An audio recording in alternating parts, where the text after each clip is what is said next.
Baik pemirsa TV yang dimuliakan Allah, kita kembali dengan Ustaz Muhammad Syukur Hasbi. Beliau adalah mahasiswa Universitas Al-Mustafa University Teheran, Iran.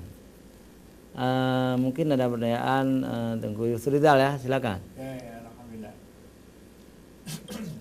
Ini saya ada pertanyaan juga tadi tentang masalah Abi Husaini menanyakan siapa duluan telur daripada ayam. Jadi sedangkan Ustaz Emil Hamzah telah mengatakan bahwa di Al-Quran itu yang ada di situ tentang masalah macam-macam telur apa duluan sama ayam itu di situ itu di Al-Quran dikatakan yaitu duluan induknya.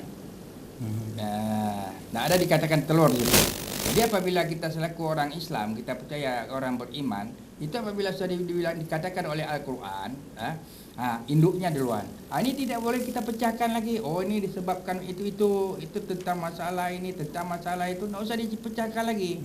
Karena apa sebab? Kita orang beriman, kita percaya bahwa Allah SWT telah mewahyukan Al-Quran itu kepada Rasulullah. Tidak usah pecah-pecah lagi. Ya, cukup situ. Oh, ini tafsiran tidak, sudah dikatakan sama Al-Quran bahwa kalau misalnya ayam sama telur itu duluan ayam. Habis, jangan pecahkan. Oh, ini masalah ini, masalah itu, tak bisa lagi. Itu nanti lama-lama nanti apabila kita macam begitu, itu bisa mendatangkan kesesatan akan amalan kita. Nah, ini kita takut, ya. Coba Bapak kali ada pecahan lagi sekali macam. Ya, baik pemirsa TV, kita dengar penjelasan dari Ustaz Muhammad Syukur. Silakan. Terima kasih kepada Ustaz. Saya ingin mengatakan bahwa objek kajian bahwa yang dikaji oleh filsafat itu segala sesuatu yang ada, dan alhamdulillah Al-Quran itu banyak sekali seperti yang disebutkan, banyak sekali ilmu pengetahuan yang ada di dalamnya. Cuman persoalannya Al-Quran itu bukan, walaupun ada yang mengatakan semuanya adalah Al-Quran, tapi Al-Quran bukan kitab kimia, bukan kitab matematik, bukan kitab kedokteran. Walaupun ada bab-bab kimia dalam Al-Quran, ada bab-bab matematik dalam Al-Quran, ada bab-bab ini dalam, tapi bukan. Al-Quran itu kitab hidayah. Jadi kalau Al-Quran mengatakan hudal lil muttaqin, jadi Quran itu petunjuk bagi manusia. Apa dia orang masyarakat biasa, apa dia orang alim, apa dia pedagang, apa dia orang ulama, itu untuk semua mereka. Jadi Al-Quran itu adalah kitab petunjuk, dan kebenaran Al-Quran tidak bisa diragukan oleh siapapun. Sudah berada pada level mutawatir kebenaran bahwa Al-Quran itu berasal dari Allah Subhanahu wa taala. Cuman persoalan yang timbul kemudian adalah tahapan keduanya. Apakah apa yang dimaksud oleh Al-Quran, kalau istilahnya dalalah, apakah yang dimaksudkan oleh Al-Quran itu benar-benar itu yang diinginkan oleh Allah Subhanahu wa taala? Karena kenapa? Dalam satu ayat kadang-kadang tafsirnya beda-beda. Yang ini seperti hari ini orang muslim kadang-kadang berperang sama muslim, dan ini mengatakan Allahu Akbar, ini mengatakan Allahu Akbar. Ini membacakan ayat yang sama di Al-Quran, ini mengatakan ayat. Apa yang salah dengan Al-Quran? Al-Quran itu hudan lil muttaqin, hudan lin nas. Jadi sebenarnya Al-Quran itu benar. Al-Quran itu adalah dari Allah Subhanahu wa taala. Cuman dalalah Al-Quran itu masih bisa didiskusikan. Ketika misalnya disebutkan tadi oleh Al-Quran bahwa Allah menciptakan makhluk itu berpasang-pasangan. Jadi kalau istilahnya ayam duluan yang diciptakan baru telurnya, itu mungkin ada penafsir itu yang disebut Ustaz Amir. Apakah penafsir lain juga mengatakan begitu? Apakah semua penafsir mengatakan begitu? Karena kajiannya sudah beda. Tidak bisa dikatakan berhubung Al-Quran sudah mengatakan ini, jadi semua yang berlainan tidak bisa. Bukan kita menentang Al-Quran.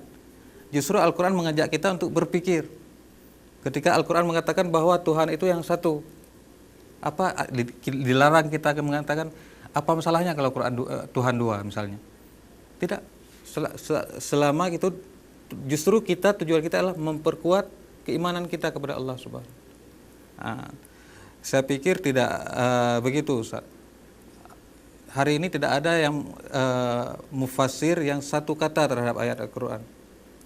Nah, tapi kita mengakui Al-Quran itu maksum, Al-Quran itu dari Allah Subhanahu Wa Taala, dan dia petunjuk. Petunjuk bukan untuk si A, bukan untuk si B, tapi untuk semuanya. Mungkin demikian, Ustaz.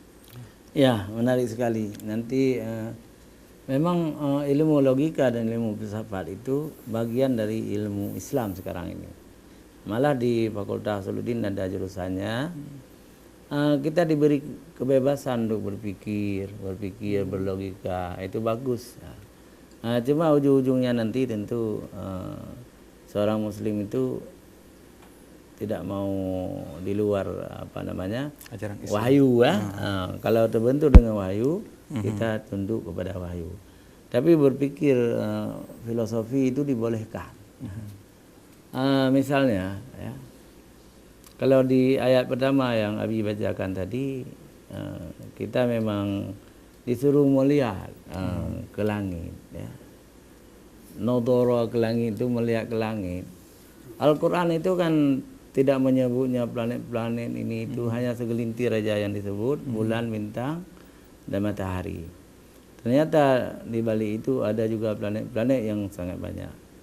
Tapi dengan logika, dengan filsafat, ahli-ahli itu menemukan lapisan-lapisan langit yang sangat luas, bintang-bintang yang sangat banyak. Itu tidak masalah. Begitu juga dalam Al-Quran itu tidak pernah disebutkan ada minyak, gas di dalam bumi. Tapi Allah memberi akal, logik, ya, memberi ilmu pengetahuan kepada manusia. Ternyata, masya Allah, minyak dalam bumi, gas dalam bumi, apalagi bumi Iran dan Arab Saudi. Apalagi kalau semuanya ditulis Al-Quran bakal penuh. Maka dalam Al-Quran itu ada ayat-ayat mujmal. Jadi dan ada juga ayat yang sudah jelas ya, yang sudah jelas umumnya masalah perkawinan dan pembagian harta pusaka. Muhkamat. Muhkamat. Yang belum jelas mujmal harus ditafsirkan dengan hadis, dengan akal, filsafat, logika. Menarik sekali pemirsa TV. Silakan telepon, silakan SMS. Waktu masih tersisa sedikit lagi. Ya, kita tertarik dengan ilmu ini. Kalau di pesantren namanya ilmu mantik. Mantik itu mantik, sebenarnya istilah mantik. Menarik juga seperti yang Ustadz Amir jelaskan. Ayat yang di Abu baca tadi juga sebenarnya Tuhan ingin mengatakan bahwa apalagi yang kurang untuk membuktikan bahwa Allah itu ada, saya itu ada. Nah, apalagi semuanya sudah ada. Jadi disebutkan dalam ayat seperti dibacakan, sanurihim ayatina fil afaqi wa fi anfusihim hatta yatabayyana lahum annahul haq. Allah menampakkan ayat-ayat kekuasaan-kuasaannya di depan kita ini. Fil afaq, di alam luar. Arti afaq ini lebih ada yang mengatakan alam luar apa saja. Langit, bumi, gunung, semua ini ciptaan Tuhan, angin di luar. Dan juga dalam diri manusia, wa fi anfusikum. Jadi untuk mengenal Tuhan itu, ini juga bukti adanya ini, adanya itu. Ciptaan-ciptaan juga adanya diri manusia. Nah, itu kalau diistilahkan mereka namanya burhan nazm, argumentasi tentang keseimbangan. Contohnya begini, bahwa kita semua melihat segala sesuatu teratur ciptaan Tuhan. Gak ada yang tidak teratur. Gunung, laut, semuanya, pohon-pepohonan itu teratur. Oleh akal menemukan tidak mungkin sesuatu yang teratur itu terjadi karena tiba-tiba, karena kebetulan. Pasti ada pengaturnya. Nah, begitu juga dalam diri manusia ini. Orang mungkin kedokteran lebih paham bagaimana rumitnya. Di mata aja berapa lapisan, di tubuh, jadi luar biasa nikmat Allah beri. Ini supaya kita berpikir. Jadi tidak hanya di alam luar. Ada juga yang menafsir alam dalam ini sebenarnya fi anfusikum, jiwa manusia. Karena tujuan hidup ini sebenarnya dikatakan bahwa untuk menyempurnakan jiwa. Jadi tubuh kita ini, materi ini hanya berkhidmat untuk menyempurnakan jiwa dengan ibadah dan lain sebagainya. Ya, baik sekali. Ada SMS satu, kita jawab ringkas. Assalamualaikum Ustaz. Saya ingin bertanya, siapakah Aristoteles itu? Very di dalam arti. Jadi kalau kita jawab singkat, Aristoteles itu adalah seorang Yunani, ahli filsafat dan seangkatan dengan Iskandar Zulkarnain. Nah, gitu kira-kira. Baik pemirsa TV, sayang sekali waktu sudah habis. Doa pun tidak sempat lagi kita baca. Tinggal 1 menit lagi. Mungkin kita tutup aja ya. Kita tutup dengan doa. Subhanakallahumma wa bihamdika asyhadu an la ilaha illa anta astaghfiruka wa atubu ilaik. Wassalamualaikum warahmatullahi wabarakatuh.